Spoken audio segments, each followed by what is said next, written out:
Hot diggity dog! How's it going, folks? Hope I blew your eardrums out on that one. You want to know why? We're going to be talking about a fantastic little strategy to generate income, okay? Look, a lot of people might not utilize this type of strategy in their life, and if they're looking for income, it's worth knowing about. So, if you're interested in obviously ways to generate income, we talk about it a lot here on the channel. Obviously, we earn a lot of income from dividends, as you've seen. If you've seen any of our content here, you know we generate a lot of income from dividends, and by we, I mean yeah, boy. Talking about myself here. So today we're talking about how we can generate income with options writing specifically. Look at those dollar signs; they're looking pretty fresh. If you ask me, I don't know. Seems like an artiste may have drawn them. Drone them? That's what happens when you start trying to brag. Um, okay, first strategy. We're just gonna get right cracking on into this, folks, because I know you're excited about it. I know I am. Um, let's go ahead and talk about covered call writing. Now, there's definitely many considerations when you look into covered call writing that you have to consider. First one being, what the heck does that even mean? What the heck's a covered? What's a covered call? I know what a call is. I know what a put is. You might know. Hopefully, you do. Um, in general, I mean, obviously, your philosophy. Just consider if you don't know the basics of options. Call, you want the stock to go up. Put, you want the stock to go down. Now we get into a little bit more of it's kind of an inverse strategy when you look at call writing as opposed to purchasing the calls, right? So we're selling the calls in this point. Um, and because of that, we want the opposite to happen, right? We're selling the call and earning the premium right outright, right? They're paying us income because we're selling the call to open it, right? We're not we don't own the call at all. We're selling it. So we're just getting that income, and then we never want that stock to go up. We don't want it to go up. You want to know why? Because if it goes up, then we're going to be forced to sell the stock. And if we don't even have the stock, that could be rough. So that's why we do a covered call. There's unlimited risk in an uncovered call. Now, with a covered call, this is one where we have the 100 shares of the underlying. So hypothetically, depending on whatever stock it might be, you own 100 shares of it and then you sell a call. This means that if that stock were to reach the strike price listed, on the bright side, you already own the 100 shares. So you would sell that stock at the strike price of that option, of whatever that covered call you wrote, and then you don't have the stock anymore. Now, if you didn't have the stock and it was uncovered, that's where we get into an issue, because then you would have to buy the stock in the open market and then sell it at the lower price. Because if someone's, assigning that call to you or exercising on that call, that means the stock has gone above that price. Regardless, the main thing we care about here, we want this just to expire worthless. We want the contract to expire worthless. Now, I do have a hypothetical example here to bring up. Um, and what is this? We're looking at Carnival Corporation. Let's scroll up here a little bit. So we're looking at Carnival Corp here. And here's just a standard options chain, if you didn't know. So usually you'll get at least a month worth of weeklies in there, meaning that they'll expire on the Fridays. On each Friday, you see this FRI right here. And then your date till expiration, then obviously your total expiration date here to the left. Now, what are we doing in this sense? So if we're doing a covered call, we're looking here on this left-hand side for the calls. And then we care about these bid prices right here. Now, that's basically what we're going to be able to sell it at. Okay, that's what matters here. What can we sell this at? Now, we take a look, and right now you see, hypothetically, if we wanted this $17 strike price. Now, what does that mean? Like I said, if you are buying the call, you want the price of the stock to go over $17 by July 21st here, by July 21st. If we're writing the call or selling the call in this sense for the 80 cents, it's representing $80 of premium. Now, in this case, we don't want that stock to go over $17. We just don't want it to happen. Because you know what? If it goes over there, there's a chance we might have to sell the stock. we don't necessarily want to sell the stock, right? We just kind of want to earn the income and let that contract expire worthless, which means on the 21st, the stock is still under the $17 per share, and it's just going to expire, and then you can just write another one, right? You can just write another one. So that's the main goal of one of these type of strategies. Now, then we get into the prospects, which is worth mentioning.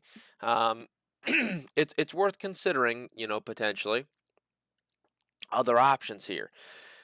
So what happens? Worst case scenario. Oh no, the stock went above that price. Well, there's a couple things we can do here. So, um, one being, well, we just accept it, we sell the stock. So what's really cool about this strategy is if you're riding that covered call, you can put it at a strike price that you want to sell it at.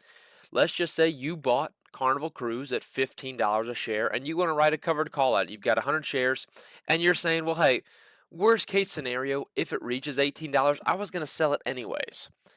So here we go.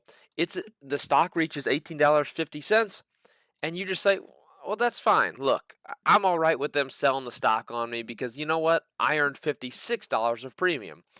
So in that sense, I'm actually earning a little bit more than what that stock's worth because I sold that covered call instead. You sell it at the price you want, and you earned a little bit of income on the side. So that's, what could be considered like a worst case type scenario there. Now, let's just say it's something you really want to hold, right? You like the stock a lot. You also, but you really just want to earn income in the meantime, right? You enjoy the stock, but here you are, you want to earn some dang income. So what does that mean? There's another option called rolling. You could roll your position forward. Now, traditionally, when we're talking about rolling, it means you are going to be moving that to a later expiration date. So let's just say it's 1 week before expiration, right? Let's just hypothetically, we'll do it for the June 23rd calls because they're this week.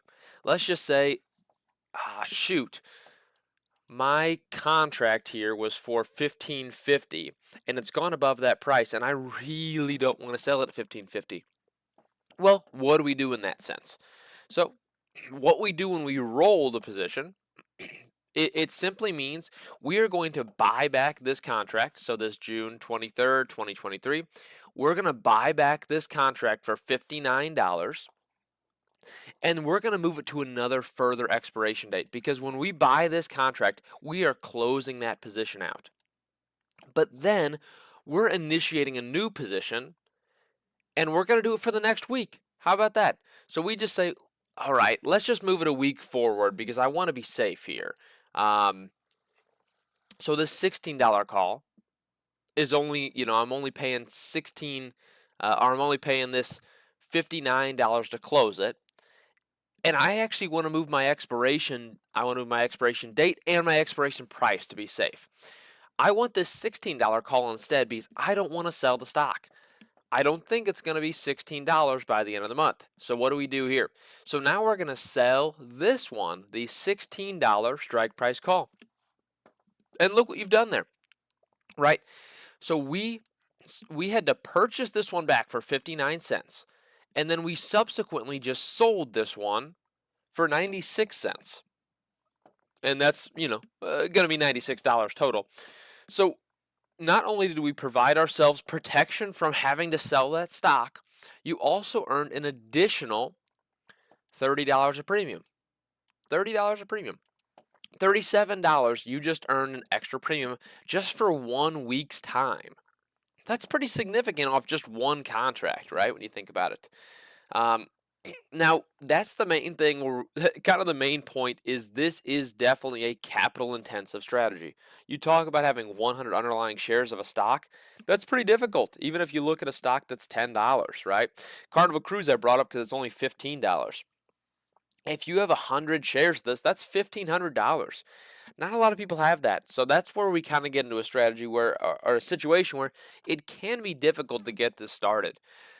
So that's why, in my suggestion, if you have a company that you think you want to enact a strategy for this, it's just about building that position over time. Slowly but surely, you build that position. You don't necessarily need to buy all 100 at the same time. Every week, let's say you buy 5 shares. Then, a span of 20 weeks, you've got 100 shares underlying, and you can start enacting this strategy, and it will pay for itself. I'll just tell you that right now. It does pay for itself. You see live in this strategy, or in this example, how it happened, right? We only paid $59 to close the contract, and we sold it for 1 week further for another 50 cents difference there in the strike price for an additional $37. You could do this every week, and then let's just see what happens June 30th.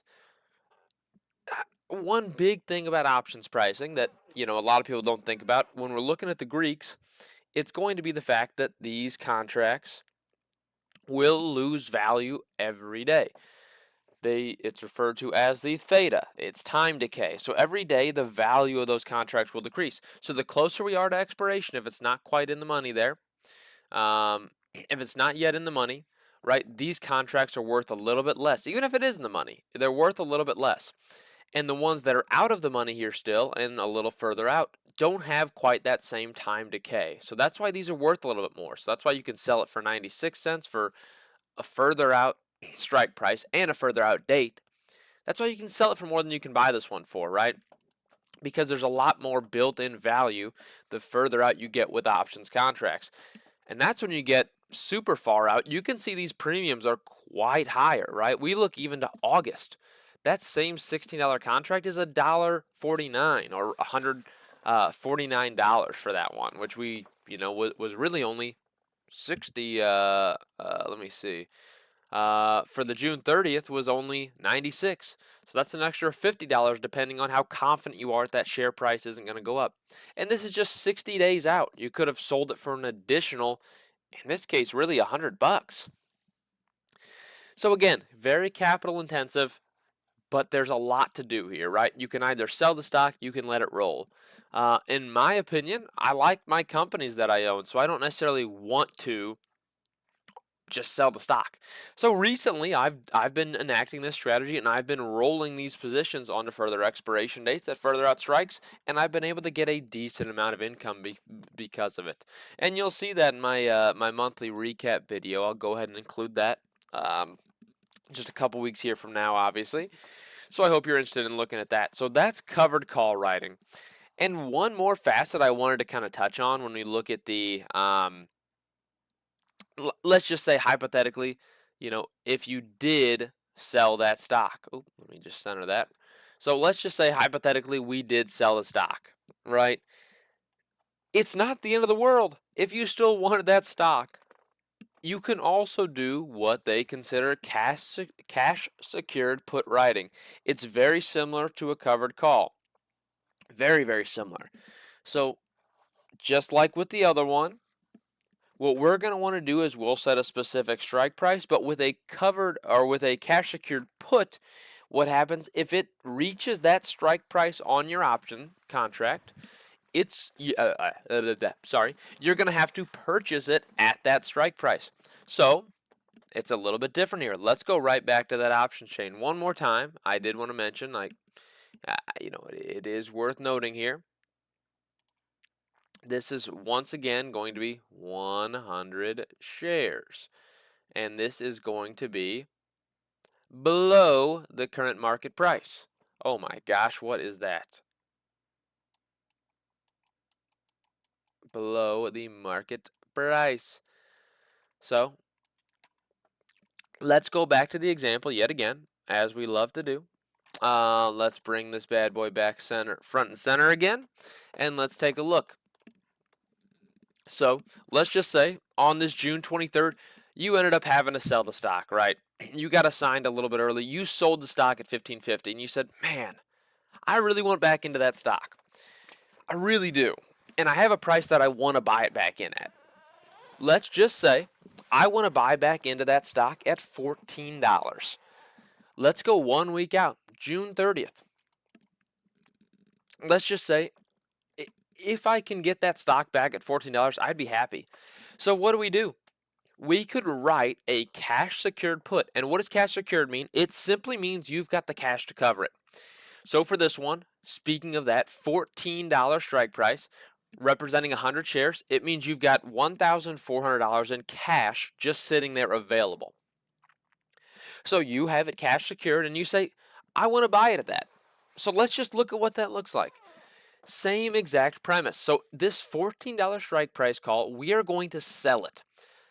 So what you're going to tell me right now, which this is where that strategy comes into play and it's really exciting. I could sell this contract for $31.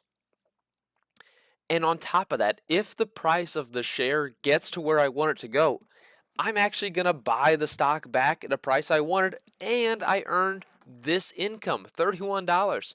So let's say the price goes down to 13, just below $14, 13, let's just say 13.80 or something like that. I'm going to buy the stock back at $14 and I earned $31 of premium in the meantime. Hey, that ain't too bad. Just think about that. That ain't too bad at all. So I got the stock back at the price I wanted and I earned premium. And you know what's going to happen? I got the stock back. I'm going to sell more covered calls on it so I earn more premium. I hope you're starting to see this is how the flow works for these, right? It's tough to do if you really haven't had experience with options before because a lot of people are used to just buying calls, buying puts, and pretty basic option strategy there. You just want the stock to go up or you want it to go down. Now with this one, we really, instead of wanting those contracts to be valuable, in this type of strategy, we just want the contracts to expire worthless for the most part. We just want them to expire worthless so we can sell more and earn more income. That's our main goal here. So it works with both sides, both the covered calls and the cash secured puts. It's a capital intensive strategy, but it will earn you some income, right? That's the goal here. We're going to earn you some income in the meantime for having some stock. So hey, that's kind of what I got here for you today. I know there's probably a lot of questions on this. I'd love to go more in depth too. If you have any further questions, leave them in the comments. And I'd be even all right talking, one-on-one there in the comments, just going back and forth with some lessons too. That's what I'm all about. I want to make everyone better investors. It's a strategy I've been really enacting as of late, and it's been very, very beneficial for me, really.